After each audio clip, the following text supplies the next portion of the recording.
Our next guest says this could harm the country and further divide us as a nation. Let's bring in Florida Congressman Matt Gaetz. Congressman, welcome back to the show. Good to have you. Thanks for having me. All right. Well, the Democrats are citing this rarely used part of the 14th Amendment against the president and people like you. Do you feel like this is an attack on free speech? I'm deeply troubled by what we see from Democrats. Just last week, they were telling us that they were going to be the party of unity and healing and democracy, and now they're trying to expel members of Congress that have been duly elected. They're trying to impeach and remove a president of the United States, and they're not doing much to help lower the temperature in our country at all. It seems to me that impeachment is constantly a tool of not only division, but distraction for the Democrats. We remember during the Russia hoax, there were all these connections between the DNC and Hillary Clinton and Russians who were lying about the president, and so they manufactured the Russia hoax to cover their own tracks. And then quite obviously the Ukraine scandal was a consequence of their own concerns about Hunter Biden. And now that we've raised legitimate questions about this election and how it was run and the departures from the law and the Constitution, they're trying to yet again ignite the passions and the destruction that impeachment brings to our country. And sadly, they are normalizing this process that is bad for our politics. You know, Congressman, if you think about the past 48, 72 hours, they kicked the president off Twitter. Then they basically delist everybody who is on the right that moved from Twitter to Parler. Amazon stops hosting it. They launched these specious attacks on the 14th Amendment, saying that members of Congress who spoke in favor of the president. It's literally like all of the forces of big tech and the left and are coming together in media all at once to try to shut down and silence the right. It's no longer enough for the political left to compete against us in elections or in debates. Now they want to delist, deplatform, destroy, delegitimize anyone who advances the America First movement. And I noticed that corporate PACs are now saying that they will not support anyone who voiced objections to this last election. And I got to say, I might be the only Republican who won't miss them, because I'm the only Republican in Congress who deplatformed the corporate PACs before they could deplatform me. I don't take any PAC money, and I would invite my Republican colleagues to join me in that, because it makes us more resilient to this type of cancel culture that is quite magnified when you see it coordinated with big corporations, big media, and big tech. You know, the Democrats are saying what you all did last week. Anybody who objected the electors was doing some kind of political stunt, lying to the people.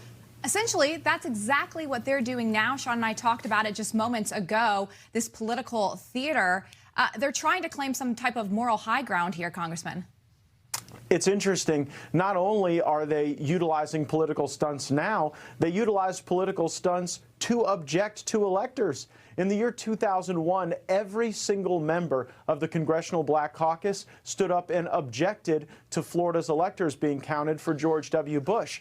No one called them seditious traitors. No one tried to get them fired for their jobs or delisted or deplatformed. They simply were utilizing a process contemplated in the Constitution to make their argument. But you see, the left doesn't want us making an argument today. What they do want is an intense focus on Donald Trump, because frankly, it's all that unites their otherwise very fragile coalition. These Biden-Pelosi Democrats have very little in common with the Ocasio-Cortez, Ilhan Omar Democrats, and so they're going to try to continue to raise the specter of Donald Trump to unite them.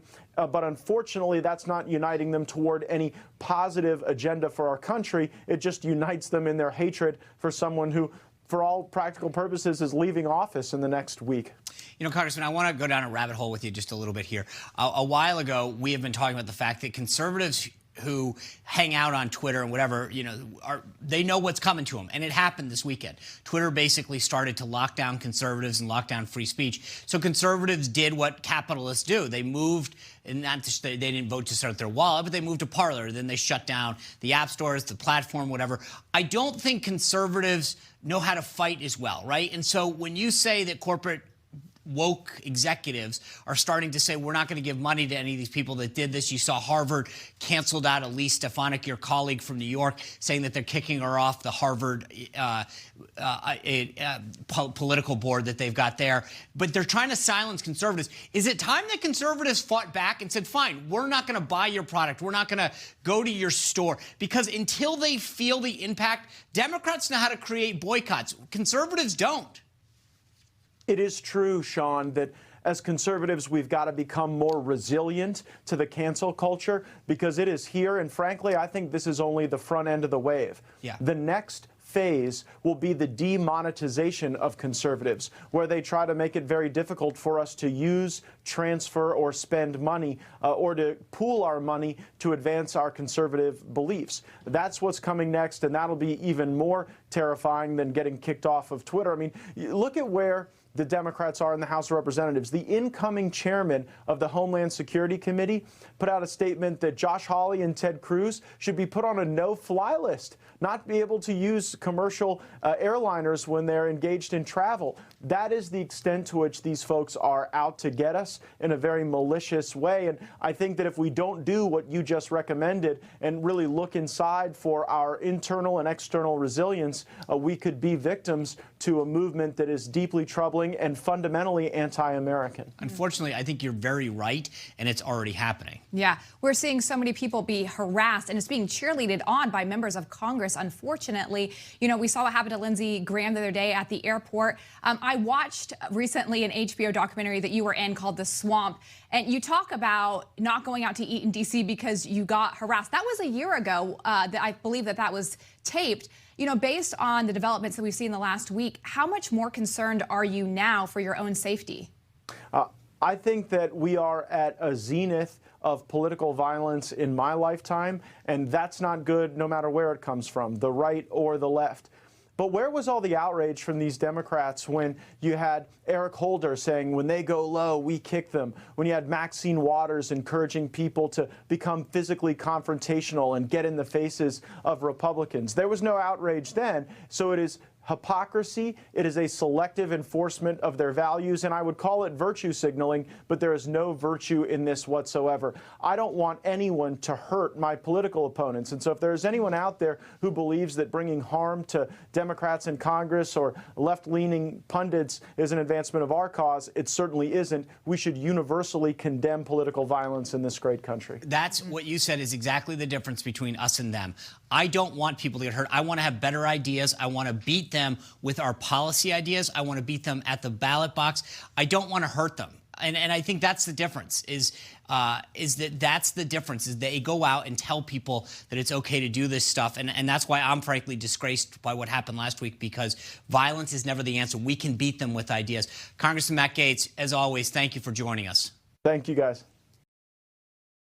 You just watched Newsmax TV, America's fastest growing cable news channel, now in more than 70 million homes. You can get Newsmax TV on your cable system or check your cable guide. And if your system doesn't carry Newsmax, call them, tell them you want Newsmax TV, because we're real news for real people.